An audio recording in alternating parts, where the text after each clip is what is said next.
புனித லூக்கா எழுதிய நற்செய்தியிலிருந்து வாசகம் அதிகாரம் 12 இறை வசனங்கள் 35 தொடக்கம் 38 வரை. உங்கள் இடையை வெறிந்து கட்டிக்கொள்ளுங்கள், விளக்குகளும் எரிந்து கொண்டிருக்கட்டும். திருமண விருந்துக்கு போயிருந்த தம் தலைவர் திரும்பி வந்து தட்டும்போது உடனே அவருக்கு கதவை திறக்க காத்திருக்கும் பணியாளருக்கு ஒப்பாய் இருங்கள். தலைவர் வந்து பார்க்கும்போது விழித்திருக்கும் பணியாளர்கள் பேறு பெற்றவர்கள்.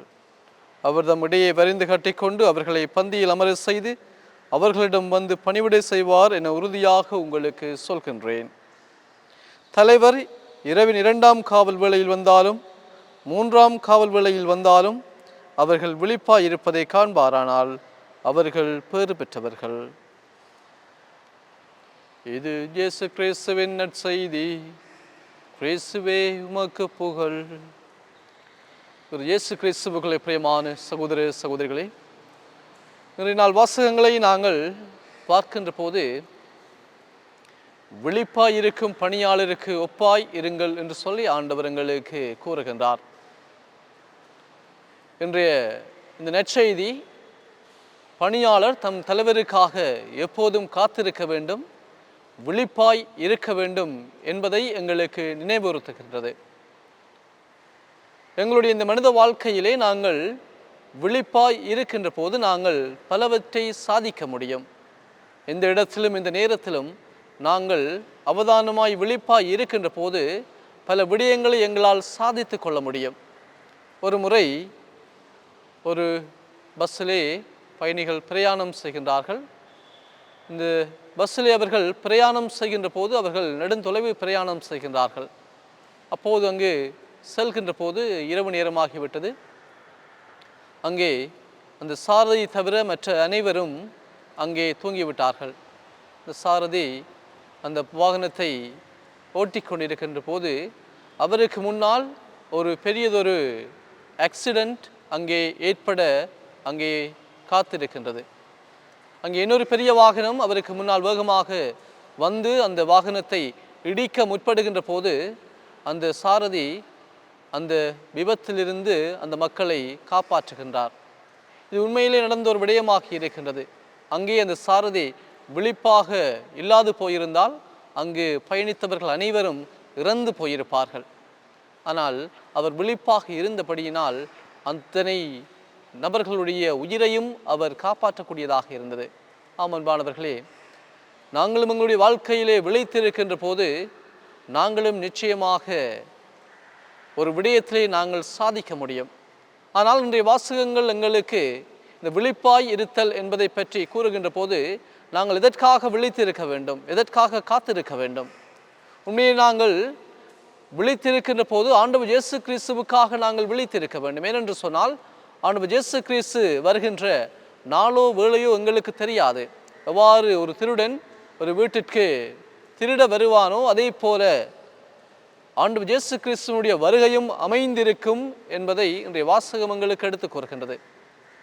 ஆகவே எவ்வாறு அந்த பணியாளர்கள் தம் தலைவருக்காக காத்திருக்கின்றார்களோ அதுபோல நாங்களும் எங்களுடைய வாழ்க்கையிலே ஆண்டவர் இயேசு கிறிஸ்துவினுடைய வருகைக்காக நாங்கள் எங்களை தயார்படுத்தி கொள்ள வேண்டும். நாங்கள் எவ்வாறு தயார்படுத்தி கொள்கின்ற போது நிச்சயமாக ஆண்டவர் இயேசு கிறிஸ்துவினுடைய பார்வையிலே நாங்கள் பேறு பெற்றவர்களாக நாங்கள் இருப்போம். எவ்வாறு நாங்கள் எங்களை தயார்படுத்திக் கொள்வது, எவ்வாறு நாங்கள் விழித்திருப்பது, இதை இன்றைய நற்செய்தி அழகாக கூறுகின்றது. உங்களுடைய விளக்குகள் எரிந்து கொண்டிருக்கட்டும்.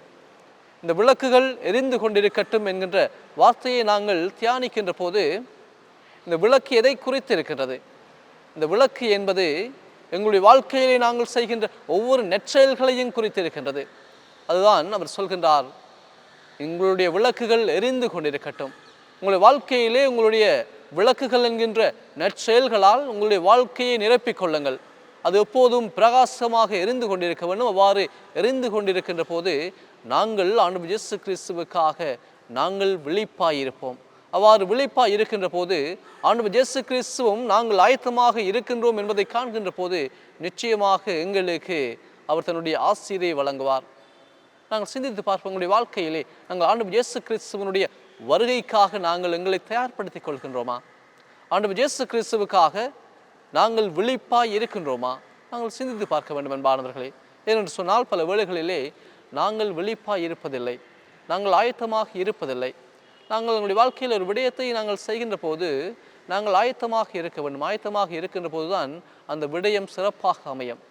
ஒரு நிகழ்ச்சியையோ நாங்கள் ஏதாவது ஒரு நிகழ்வை நடத்துகின்ற போது நாங்கள் ஆயத்தமில்லாமல் நாங்கள் செல்கின்ற போது அந்த நிகழ்ச்சி நிச்சயமாக நன்றாக அமையாது. அதுபோல தான் எங்களுடைய இறுதி வாழ்க்கையும். நாங்கள் நிச்சயமாக விழிப்பாய் இருக்கின்ற போது, எங்களை தயார்படுத்தி கொள்கின்ற போது நாங்கள் ஆண்டவர் முன்னிலையிலே நாங்கள் தகுதியுடையவர்களாக நாங்கள் மாற்றப்பெறுவோம். பல வேளைகளிலே நாங்கள் இதை மறந்து விடுகின்றோம். எங்களுடைய சொந்த சுயநலங்களுக்காகவும் எங்களுடைய வாழ்க்கைக்காகவும் நாங்கள் வேறு விடயங்களுக்காக எங்களை தயார்படுத்தி கொள்கின்றோம். வேறு விடயங்களுக்காக நாங்கள் விழிப்பாய் இருக்கின்றோம். ஆனால் இந்த உலகத்திலே அழியாத வாழ்வுக்காக நாங்கள் விழிப்பாய் இருக்கின்றோமா என்று சொன்னால் அது கேள்விக்குறியாகவே இருக்கின்றது. நாங்கள் பல சொத்துக்களை சேர்க்கின்றோம், பல விடயங்களை எங்களுடைய வாழ்க்கையிலே நாங்கள் சேகரித்துக் கொள்கின்றோம். ஆனால் எங்களுக்கு தேவையான ஒன்றை மட்டும் நாங்கள் இழந்து விடுகின்றோம். அந்த நிலையா வாழ்வை நாங்கள் பெற்றுக்கொள்ள வேண்டும் என்று சொன்னால் நாங்கள் விழிப்பாய் இருக்க வேண்டும். அதைத்தான் இன்றைய நற்செய்தி எங்களுக்கு கூறுகின்றது. ஆகவே அன்பானவர்களை நாங்கள் சிந்தித்து பார்த்து எப்போதும் எங்களுடைய வாழ்க்கையிலே நாங்கள் நற்செயல்கள் என்கின்ற அந்த விளக்கை நாங்கள் எப்போதும் பற்றி எரிய வைக்கின்ற மனிதர்களாக நாங்கள் மாற வேண்டும். அந்த 10 தோழியர்களுடைய உவமையை நாங்கள் பார்க்கின்றோம். அதிலே 5 அறிவிலிகள் 5 முன்மதியுடையோர் தங்களுடைய விளக்குகளுக்கு எண்ணெய் எடுத்து சென்றார்கள். அவர்களுடைய விளக்குகள் எப்போதும் எரிந்து கொண்டிருந்தது. அதனால்தான் அவர்கள் அந்த திருமண பந்தியினுள்ளே அவர்கள் செல்லக்கூடியதாக இருந்தது. அறிவிலிகள் ஆயத்தமில்லாது விழிப்பாய் இல்லாது இருந்தபடியினால் அவர்கள் திருமண மண்டபத்திற்குள்ளே நுழைய முடியாமல் அவர்கள் திரட்டப்பட்டார்கள். ஆகவே நாங்களும் இந்த அறிவிலிகளைப் போல அல்லாமல் அறிவுடையரைப் போல முன்மதியுடையோரைப் போல என்றும் எங்களுடைய விளக்குகளை பற்றி எறிச் செல்கின்ற மனிதர்களாக நாங்கள் மாற வேண்டும். கிறிஸ்தவ வாழ்வு என்பது என்றும் பிரகாசிக்க வேண்டிய ஒரு வாழ்வாக மாற வேண்டும். அவ்வாறு மாறுகின்ற போதுதான் அன்பானவர்களே நிச்சயமாக நாங்களும் எங்களுடைய வாழ்க்கையிலே ஆண்டவர் விரும்புகின்ற அந்த திருமண மண்டபத்துக்குள்ளே நாங்கள் நுழைய முடியும். எங்களை நாங்கள் விழிப்பாய் இருக்க செய்து, ஆயத்தமாக இருக்க செய்து, ஆண்டவர் இயேசு கிறிஸ்துவோடு இணைந்து நாங்களும் அவருடைய பந்தியில் அமர்கின்ற அந்த வரத்தை பெற தொடர்ந்து நாங்கள் மன்றாடிக் கொள்வோம். ஆமீன்.